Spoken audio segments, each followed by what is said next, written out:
Alright, ladies and gentlemen, let's get down to business. This will be my final feedback video for Counter-Strike Global Offensive. I'm sure you'll still see me around, I'll still be shoutcasting, I'll still be doing, being involved in the community, doing 1.6 stuff, sort of stuff, and Ghost stuff. I'll still be here, I promise, or people are already, like, hating on me, like, oh my god, sell out.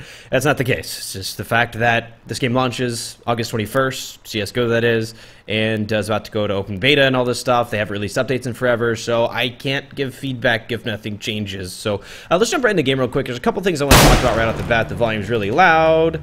Let's take it down to here. So I want to note something really quick. We've always complained about the sound in this game, and that is still an issue. However, I've noticed that I've just recently switched over to a new headset. If anyone could confirm in the comments, I'd love to find out if this is the case. I am using the Storm now, the Cooler Master Storms. And it's a true 5.1 with a preamp, so I can hear things now. I was playing just a bit ago in a pub, and I noticed that I could hear people behind me. A guy pulled out his knife behind me and was running, and I could tell. Before, I couldn't tell if someone was here in the hut or up in rafters. I mean, there's just no way to know. And I looked in the change logs because I've been gone for a while, and you know, they haven't updated the sound system, so I think it just has something to do with what type of headphones you use and how it decides to render the sound. I'll do a test later tonight and let you guys know over Twitter whether or not that it was just the headphones doing it, or if they changed something just didn't tell us. I don't know. Maybe I'm crazy. Maybe I missed some big news, but it does sound better to me for some reason. Let's restart the game real quick. Obviously, since the last time I've done a video, the recoil patterns have not changed, so there's not too much to speak of. However, I still think that they're headed the right direction on the recoil patterns. One of my major problems is right now it still feels like it's taking the gun away from you. I haven't mentioned this previously because I didn't find it a big deal until I really started paying attention to it. They added the screen shake. They added pretty proper controllable recoil, as seen there. May even be a little too easy to control. Of course, it's just an M4. However, I feel like it will take the gun away from you sometimes. Like, it physically takes over your screen, but that can also be a plus. In Counter-Strike 1.6, the screen shake was very analog and it was great tactile feedback, but one of the things with it was it wasn't one-to-one, which means that if your bullet was going here, then it wouldn't pull your gun all the way that way. Sometimes it would shake right when it was going left, but you get an idea of how the recoil was going, and you just over the years got used to how it reacted to what part of your recoil and where your bullets were going. But anyway, this is more accurate portrayal of where the bullets are going. I mean, as you can see, it literally does take the gun away from you along with the crosshair and pull it that direction, which is something that I think newer players to this series will be able to pick up really quickly, and I think it's important for the competitive viability of the game in the future for people to learn the game quickly and catch up. But at the same time, I am afraid of the fact that it you know, it's something new, but that's okay. You know, that's what I've been saying all along. This doesn't need to be another 1.6, but there are some aspects that need to stay the same. One of which, I think the movement still needs a ton of work. We did hear from Chet over at E3 saying that there was a big patching coming for the movement. I noticed that maybe it's because I've been away from the game for a while, but it does still feel great. One of the major problems is your continual hopping is actually really bad. You're still really floaty, so you jump the same distance no matter what. Or, I'm sorry, the same height.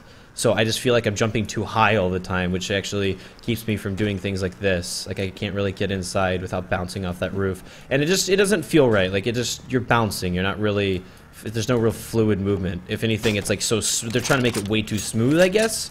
I don't know if they're necessarily trying that, it's just the physics engine doing that. My next problem are things like window and hut and vents. Like, that is the first time I've ever been able to do that. Now that I'm about to rag on it, I can do it once, but I doubt I could probably replicate it. Maybe it's something we could learn, but I want to make sure there's a solution to getting inside of vents in and out quickly. That is a huge part of competitive Counter-Strike. Is a 5 versus 5 team game at its heart, with movement first, aim later. Even if you're a great aimer, you know, somebody who puts themselves in the right position, like GB James or something, may be able to, you know, outplay you and get away from your fire, get that bomb down when it really counts. Now, what it's doing in situations like a squeaky rush right now with the movement in its current situation, or in its certain place where it is that if I want to go down vents, like, this is just one option, I know, but if I want to go out vents, I'm smoking this off and they're spraying me down. And to get in vents, the best way to do it in 1.6 would be to jump in that. But I don't have full control over my character in the air. It's not very tight, it's really loose, so I can't fully do like a 180 or down into the vents with a air strafe, and that's due to the air acceleration still being broken. I assume that they've had that in the backlog trying to fix that. The code is kind of broken behind the SV air accelerate. That needs to be fixed. It has to be fixed. I mean, whether or not they choose to change it by default, people are going to want to change it for things like your bunny hopping maps and all your KZ maps. Another problem I still have with this game is how everything's a choke point. Like I understand this is meant to be a choke point, but like, look at this. I'm literally hitting everything as I come out. Like, there's a bar here, and oh, it's so frustrating. I literally barely fit through that door. If they're going for realism, which is kind of what I understood, as far as, like, you know, scale, like, a doorway does not clip the top of your head when you walk through it, man. It does not. It needs to be taller. This hut needs to be bigger, and this door needs to be wider, and this window needs to be able, like, why is it there? Just to look through?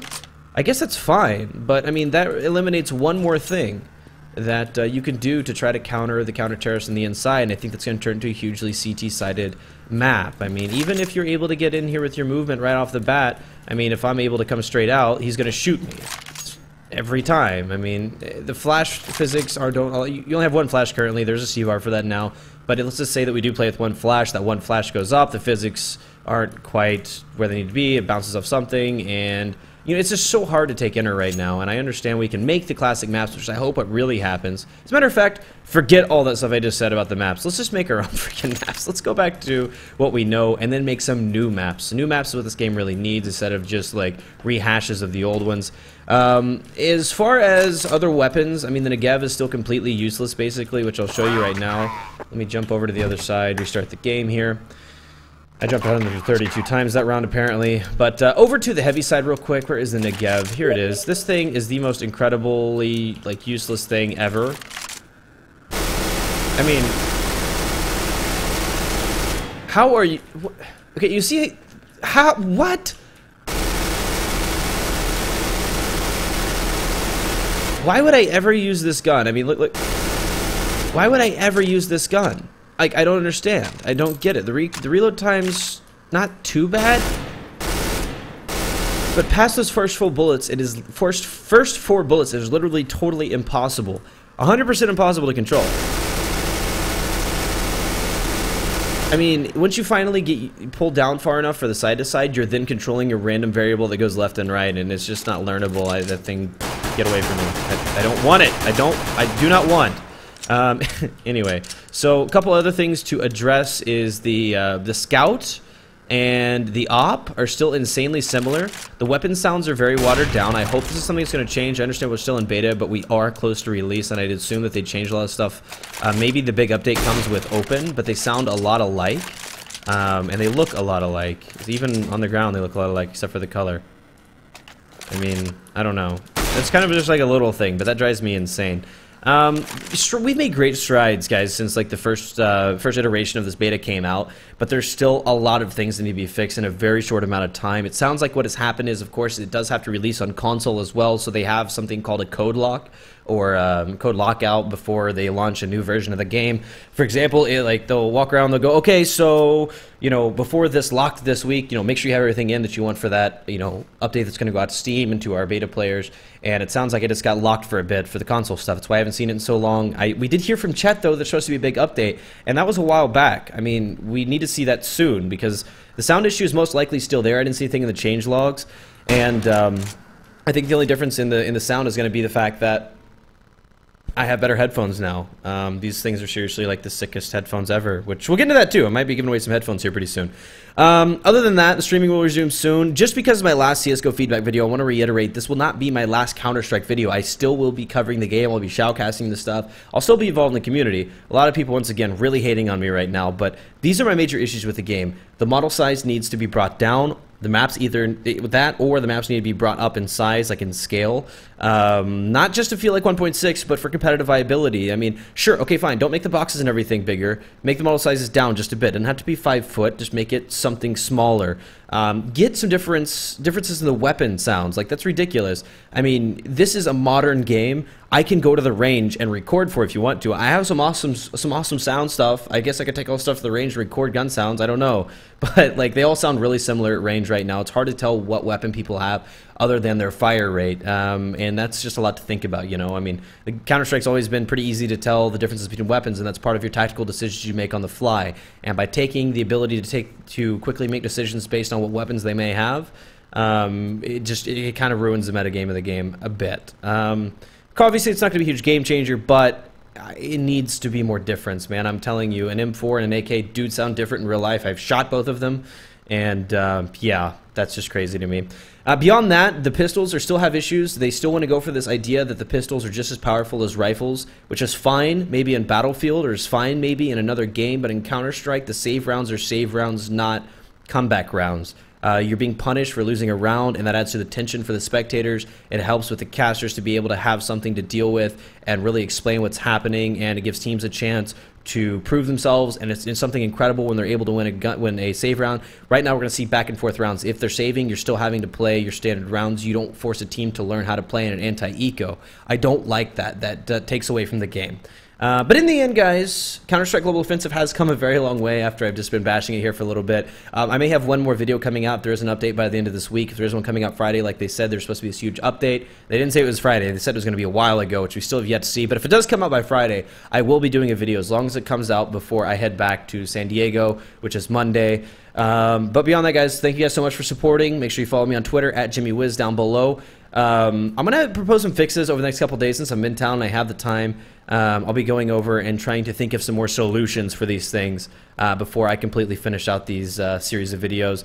Keep a lookout for tips videos that still will be coming along for Counter-Strike Global Offensive 1.6 and Source. They will be related to all those games. I do things like crosshair placement, bunny hopping, situational awareness, clutching, and it can actually translate even to Battlefield games, tribes, whatever you want them to. But I hope you guys have enjoyed this video so far. I apologize for kind of the rant this time. I was kind of just like shocked that I've been gone for so long and I come back to nothing changed. It just blows me away. Hopefully, we'll have a chance to see some improvements before I leave for San Diego. Then I'll be able to praise the progress that's been made. I'll see you guys soon.